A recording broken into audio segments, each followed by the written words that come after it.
말씀은 신약 성경 사도행전 6장 1절에서 7절까지의 말씀입니다.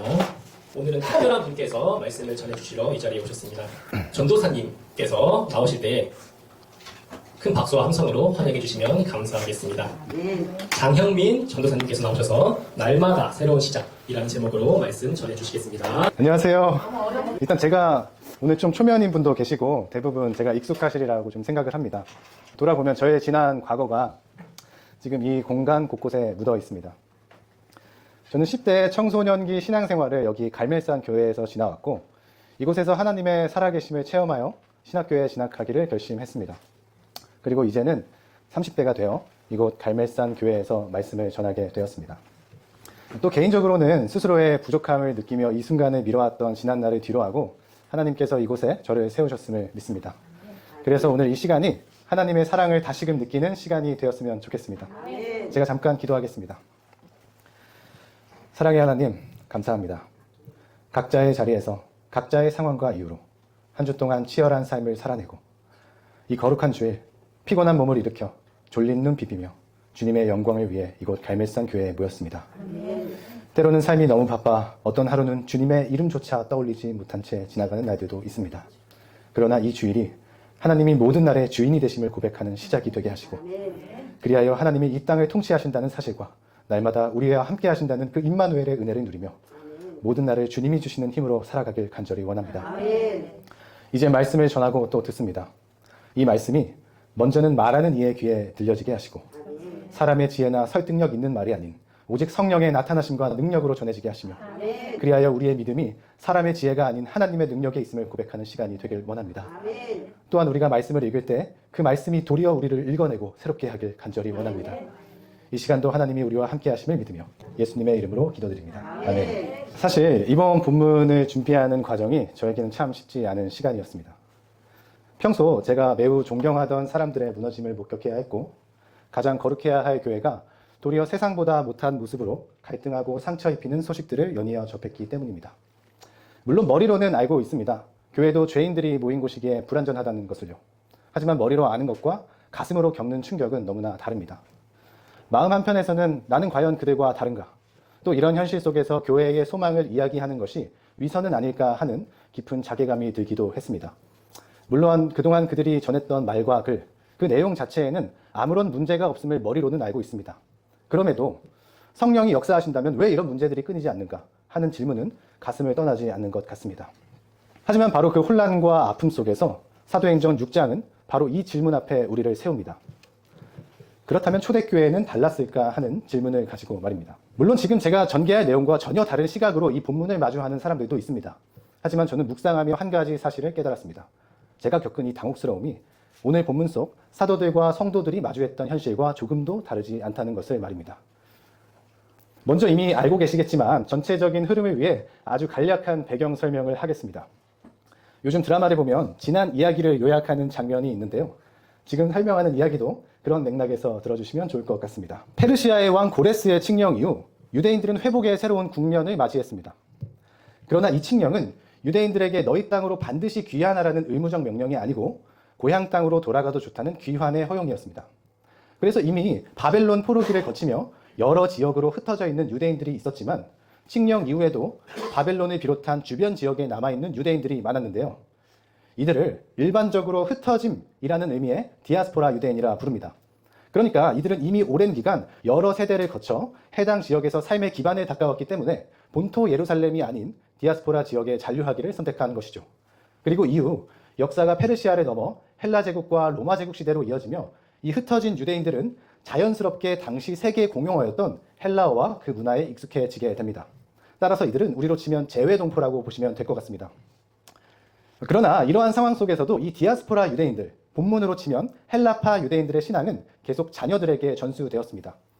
비록 성전 중심의 신앙생활은 유지할 수 없었지만 디아스포라 유대인들은 율법, 회당, 절기를 중심으로 신앙을 지켜왔기 때문에 특히 가능한 경우에는 주요 절기인 유월절, 오순절, 초막절에 성전이 있는 예루살렘으로 경건한 유대인들이 모여들었습니다. 그래서 사도행전 2장 5절은 오순절에 경건한 유대인들이 천하 각국으로부터 와서 예루살렘에 머물러 있다고 기록하고 있습니다. 그리고 2장 2하절은 그들이 다양한 지역에서 왔음을 분명히 보여줍니다. 이 지역들의 상당수는 헬라화가 상당히 진행되었구나, 혹은 헬라어 사용이 일상화된 헬라 문화권입니다. 반면 예루살렘의 일상 언어는 디아스포라 지역과 달랐습니다. 좀 어렵지만 아주 단순하게 정리하면 집이나 일상에서는 아람어, 예배에서는 히브리어를 들었고, 일부는 사회에서 업무를 보거나 외부인과 소통할 때 우리가 토익토플 하잖아요. 비즈니스 영어 하는 것처럼 헬라어를 섞어 사용했습니다. 또 모든 질서 위에는 권력자들이 내부적으로 사용하는 라틴어가 있었습니다. 그러니까 누구를 체포할 때 너 일로 와 할 때 그때 라틴어를 썼다는 말입니다. 그리고 이러한 배경 속에서 사도행전 6장에 이르기까지 교회는 이미 하나님의 놀라운 역사와 두 번의 큰 파도를 지나왔습니다. 첫째는 예수께서 승천하신 이후 오순절에 임한 성령의 강력한 역사로 수많은 사람들이 회심하며 공동체가 급격히 성장한 사건이 있었고, 둘째는 베드로와 요한이 사내들인 공회에 잡혀가 죽을 위협을 당했던 외부의 박해와 아나니아와 삽비라가 거짓으로 성령을 속이려 했던 위선의 결과로 하나님의 엄중한 심판이 있었던 두 번의 파도가 있었습니다. 그러나 우리는 흔히 초대교회, 특히 사도행전의 교회를 완벽한 이상향으로 그립니다. 학교에 가면 아드폰테스, 초대교회로 돌아가자, 이런 구호를 외치는 사람들이 있는데요. 초대교회는 말 그대로 성령이 충만하고 기사와 표적이 나타나며 자신의 소유를 자발적으로 내어주는 그런 모습을 떠올리게 합니다. 하지만 힘겹게 5장을 넘어 사도행전 6장의 문을 여는 순간 우리는 또 당혹스러운 상황과 마주합니다. 1절을 다시 읽어보겠습니다. 시작. 그때 제자가 많아졌는데 헬라파인들이 자기의 가족들이 매일의 주제를 가지고 이웃과 사람을 원망하니. 아멘. 원망과 소외, 이것이 성령 충만한 초대교회의 또 다른 모습이었습니다. 심지어 여기서 사용된 원망이라는 표현은 출애굽한 이스라엘이 홍해를 건너고도 음식 문제로 불평할 때 사용했던 단어와 맞닿아 있습니다. 그리고 이 사실은 초대교회의 원망이 단순한 감정의 표출이 아니라 모세와 아론을 넘어 하나님을 향했던 이스라엘의 원망을 자연스럽게 상기시킵니다. 다시 말해서 이 원망은 공동체 안에 잠재된 위기를 드러내는 신호탄이었던 겁니다. 이 부분에서 누군가는 좀 실망할지 모르겠습니다. 그러나 이 균열이야말로 교회가 비로소 신비로운 환상에서 내려와 치열한 현실 속에 뿌리내리는 순간임을 기억해야 합니다. 당시 예루살렘 교회의 성장은 폭발적이었습니다. 마가의 다락방 120명, 오순절에 3,000명, 솔로몬 행각에서 5,000명, 여기에 믿는 자들이 날마다 더해졌다는 기록까지. 기록에서 제외된 여자와 아이들의 수까지 더한 학자들의 추산에 따르면 보수적으로 합산했을 때 적게는 1만 명, 많게는 2만 명 이상의 거대한 무리가 예루살렘 교회를 형성하고 있었습니다. 그래서 당시 절기를 제외한 예루살렘의 상주 인구가 5만 명이었다는 것을 가정했을 때 당연하게도 이 급격한 성장은 필연적으로 행정적 마비를 불러왔습니다. 그러나 오늘 우리가 주목해야 할 것은 단순한 성장 과잉에 따른 시스템 마비 사태가 아닙니다. 이 갈등의 이면에 깔린 그들이 처한 상황과 그 속에서 드러난 인간의 한계, 그리고 직면입니다. 좀 딱딱한가요? 교회 안에서 분쟁이 발생했을 때 제가 몇 년간 좀 부족하지만 관찰해온 바에 따르면 보통 습관적으로 이렇게 질문하는 경향이 있는 것 같습니다. 누가 믿음이 없는가? 또 누가 사랑이 식었는가? 하지만 사도행전 6장의 갈등은 무슨 신앙 없음이나 사랑의 부재로 치부될 수 있는 문제가 아니었습니다. 이곳에는 앞서 살펴본 것처럼 두 부류의 유대인이 섞여 있었습니다. 하나는 팔레스타인 본토에서 나고 자라 아람어를 사용하는 히브리파 유대인, 하나는 외국에서 태어나 헬라어와 이방 문화에 익숙한 헬라파 유대인입니다. 쉽게 말해 국내파와 해외파가 같이 있었다는 말입니다. 이들은 서로 흩어져 유대인이라는 정체성은 동일하게 지켜왔지만 일단 언어가 달랐습니다. 그러나 잘 아시다시피 언어는 문화와 사고방식을 반영합니다. 그리고 의사소통의 어려움도 함께 가져옵니다. 따라서 이들의 분쟁은 서로를 향한 악의가 아니라 살아온 문화와 언어, 삶의 조건이라는 토양의 차이에서 비롯된 필연적 균열이었습니다. 더욱이 우리는 이들이 왜 이곳에 모여있는지를 기억해야 합니다. 당시 유대 사회에서 예수를 메시아로 믿는다는 것은 유대교 회당이 제공하는 사회적 안전망과 구제 시스템에서 배제당함을 의미했습니다. 또한 유대교 회당은 단순히 예배를 드리는 공간 외에도 한 마을의 행정, 사법, 교육, 복지의 중심센터입니다. 다시 말해 초대교회 성도가 된다는 것은 앞으로 서로 흩어져 더 극심하게 일어날 외부의 박해는 물론이고 사회적 죽음을 감수하는 결단이었습니다. 그렇기 때문에 그들에게 교회 내의 매일의 구제는 단순히 식사를 제공받는 차원이 아닌 생존의 문제이면서 동시에 이 공동체에 소속되어 있다는 존재의 확인이었습니다. 그러므로 헬라파 과부들이 구제에서 빠졌을 때, 매일의 구호 물품을 받는 그 순간에서 빠졌을 때 터져나온 원망은 도대체 왜 밥을 안 주냐는 투정이 아닙니다. 나는 모든 것을 걸고 저 먼 이국 땅에서 지금 이곳까지 왔는데 여기서조차 나는 이방인인가? 나의 존재는 이대로 부정당하는 것인가 하는 비명이었습니다. 심지어 문제의 당사자들은 헬라파 과부입니다. 다시 말해 가부장제 사회에서 여성이죠. 보호해줄 남편도 없습니다. 예루살렘 안에서 도와줄 친척도 없을 가능성이 매우 큽니다. 그렇다면 그들의 삶의 난이도는 이전보다 훨씬 더 높아졌을 겁니다. 심지어 원어 성경은 이 구제에서의 제외가 단회적인 실수가 아니고 과거 어느 시점부터 반복적으로 지속된 일이었음을 암시합니다. 다시 말해 지금 그냥 빵 한 번 못 받았다고 밥 투정하는 게 아니라 이제는 도저히 버틸 수 없다는 생존의 한계점에 다다른 겁니다. 다시 상황을 보겠습니다. 사두개인들은 부활을 전하는 이들을 눈엣 가시로 여깁니다. 회당에서 가장 강한 영향력을 행사했던 바리새인들에게도 이들은 율법과 성전을 모독하는 위험분자들입니다. 비록 법적인 출교 명령이 없었더라도 이들은 회당 공동체로부터 비공식적이지만 출교에 준하는 철저한 사회적 격리를 당하고 있었을 겁니다. 말 그대로 강제적인 사회적 고립입니다. 만약 그들의 원망이 공동체를 파괴할 징후였다면 혈기왕성한 헬라파 유대인들이 합세해 폭동이 일어났을지도 모릅니다. 하지만 그들은 폭동 대신 해결을 호소합니다. 그러나 동시에 우리는 히브리파 유대인들을 악마화해서는 안 됩니다. 사도행전 5장 13절이 증언하듯 아나니아와 삽비라 사건 이후 남은 사람들은 그들의 죽음을 목격하고도 두려움을 감내하면서까지 남아있기로 결단한 사람들이었습니다. 다시 말해 히브리파 유대인들 역시 자신의 삶을 기꺼이 헌신하고 동일한 박해와 수치를 감내하며 그 자리에 서 있는 전쟁의 전우들입니다. 비극은 바로 여기 있습니다. 전쟁터의 전우들 사이에서 의도치 않게 잊혀진 사람들이 발생했다는 사실입니다. 왜 팔이 안으로 굽는다는 말처럼 나쁜 의도가 없었더라도 익숙하고 말이 통하는 사람 먼저 챙기는 것은 어쩌면 인지상정 아니었을까요? 그런데 또 다른 비극도 있습니다. 제가 왜 이렇게 긴 이야기를 통해 헬라파 과부의 상황을 부각했을까요? 누군가 괴로워할 때 괜히 가서 믿음이 없다는 말보다 사정을 한번 살펴봤으면 하는 바람 때문입니다.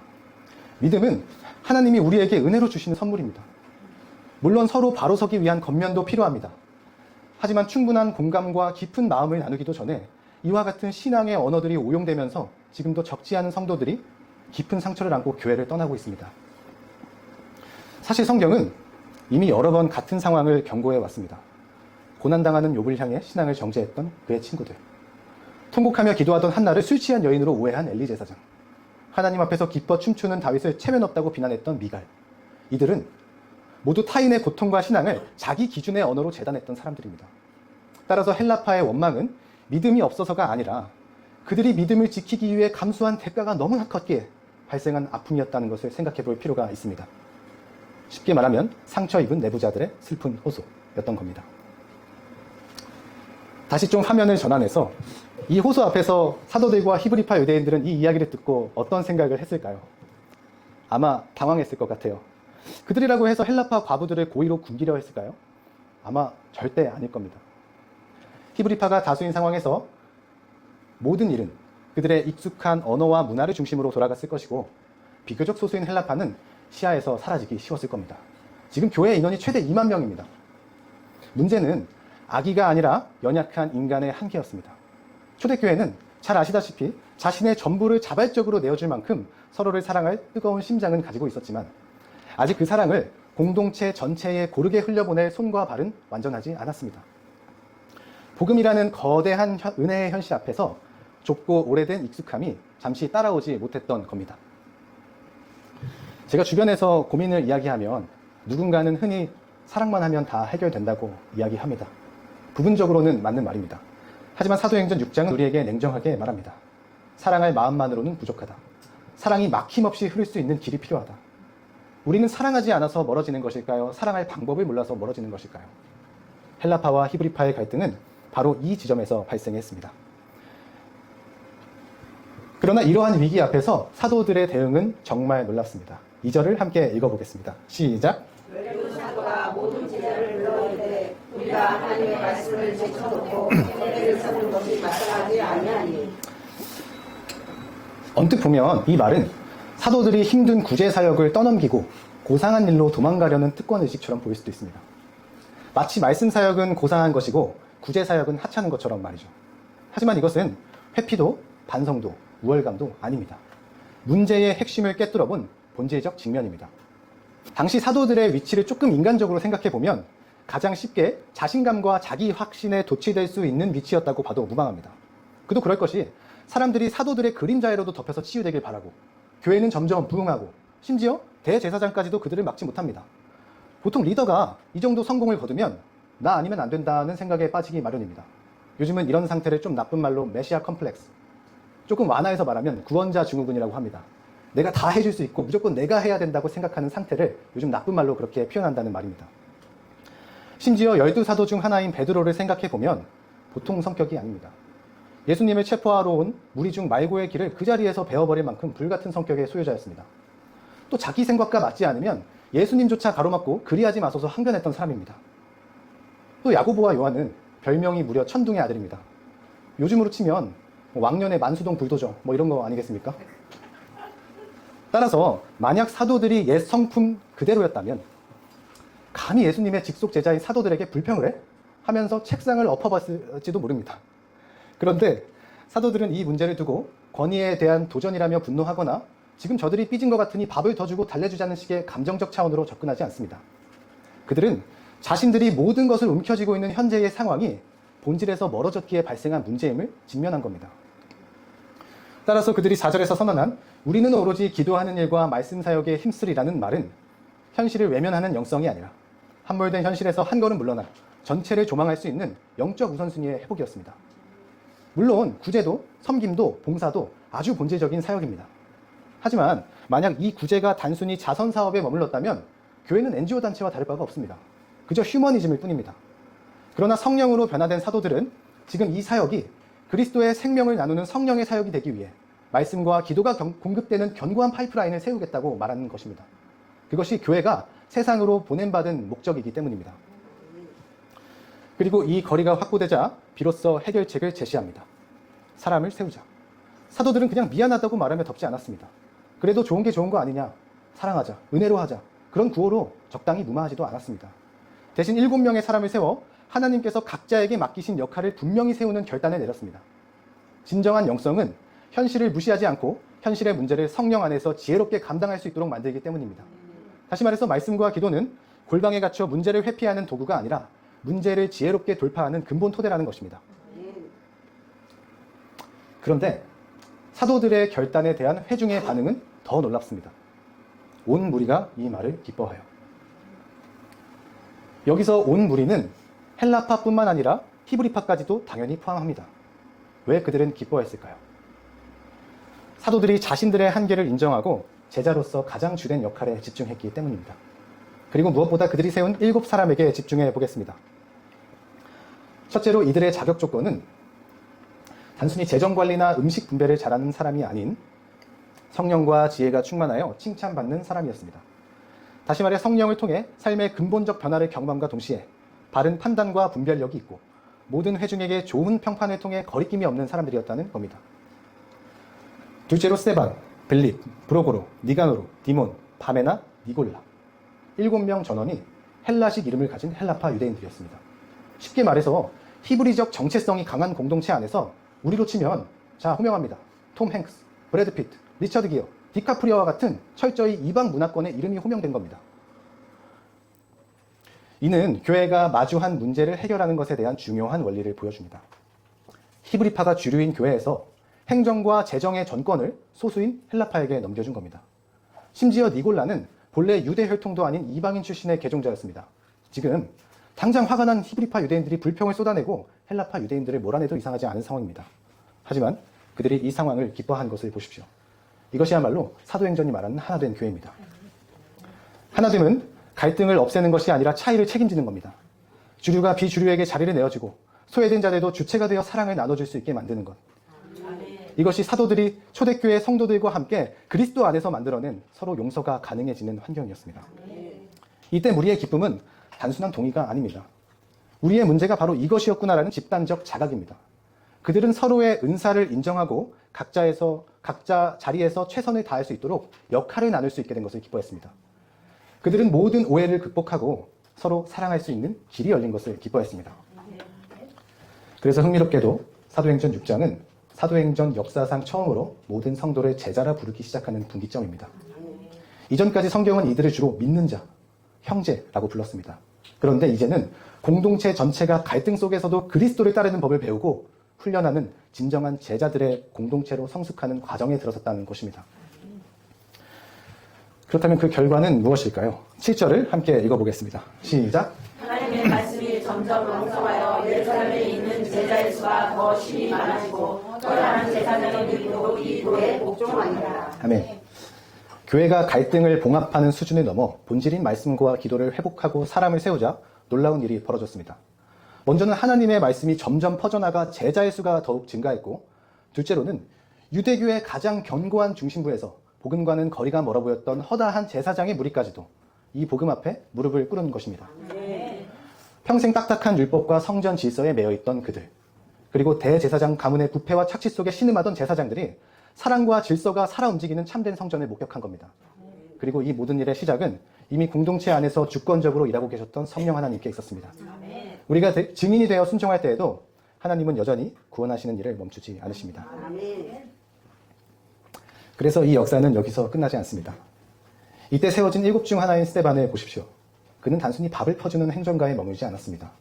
사도들이 말씀 사역과 기도하는 일에 힘쓸 수 있도록 도왔을 뿐만 아니라 그 자신도 믿음과 성령이 충만하여 담대히 복음을 전하다가 초대교회 최초의 순교자가 되었습니다.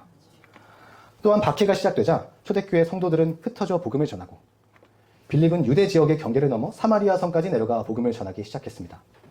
예수께서 승천하시기 전 남기신 약속이 이들을 통해 펼쳐지기 시작한 것입니다. 사도행전 1장 8절을 함께 읽어보겠습니다. 시작! 오직 성령이 너희에게 임하시면 너희가 권능을 받고 예루살렘과 온 유대와 사마리아와 땅끝까지 이르러 내 증인이 되리라 하시니라. 아멘. 그러니까 오늘의 본문은 성령이 임하여 권능을 받은 사람들이 예루살렘의 교회를 세우는 것을 넘어 이제는 흩어져 온 유대로, 사마리아로, 그리고 땅끝까지 복음을 전파하기 위한 폭발적인 전환점이었다는 것을 분명히 볼 수 있습니다.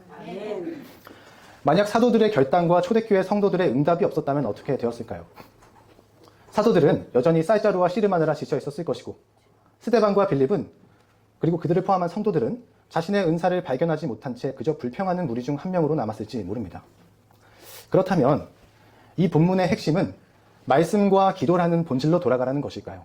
아니면 서로를 사랑하고 섬기며 하나 되라는 것일까요? 정답은 둘 다입니다. 교회는 항상 이 두 가지 긴장 속에 서 있어야 합니다. 본질인 말씀과 기도가 살아날 때 비로소 사랑할 힘을 얻게 되고, 그 사랑의 질서가 세워질 때 말씀이 세상을 향해 흘러가기 때문입니다. 이처럼 교회는 처음부터 완전한 사랑의 공동체가 아니었습니다. 오히려 서로를 사랑할 마음의 준비는 되어 있었지만 너무나 다른 배경과 미숙함 때문에 어떻게 다가가야 할지 몰라 서성이고 아파했던 사람들의 공동체였습니다. 또한 저 역시 이 말씀을 전하면서도 여전히 누군가를 사랑할 방법을 몰라 침묵으로 상처를 남겼던 기억을 돌아보게 됩니다. 더 나아가 오늘날 저를 포함한 모든 교회도 마찬가지입니다. 서로 다른 배경을 가진 사람들이 모이기에 갈등은 필연적일 수 있습니다. 때로는 서운함도 있고 실수가 가득합니다.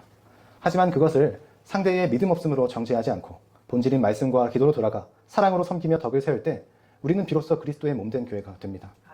그리하여 성령 안에서 하나님이 거하실 처소가 되기 위하여 그리스도 예수 안에서 함께 지어져 갈 것임을 믿습니다.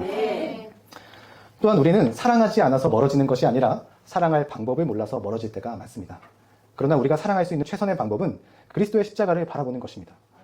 곧 우리가 원수되었을 때에 그의 아들의 죽으심으로 말미암아 하나님과 화목하게 되었음즉. 말씀을 맺겠습니다. 이렇듯 그리스도의 십자가는 하나님과 원수되었던 죄인인 우리를 위해 사랑으로 자기 아들의 생명을 내어주어 화해와 구원의 길을 만드신 사건입니다. 그리고 그 은혜를 경험한 사도들은 자신의 자리를 내어주고 성도들은 서로의 자리를 내어주어 그 십자가의 길을 교회 속에서 증언합니다. 그리고 이들은 흩어져 교회를 세우고 비로소 부활의 복음을 전파합니다. 물론 우리가 당장 완벽해지는 것은 아닙니다. 우리는 여전히 갈등하고 내일 또 넘어질 수 있습니다. 하지만 기억하십시오. 교회는 완성된 의인들의 전시장이 아닙니다. 하나님의 은혜 없이는 단 하루도 서로를 견딜 수 없는 죄인들이 모여 그 은혜를 같은 공간 속에 담아내며 함께 지어져가는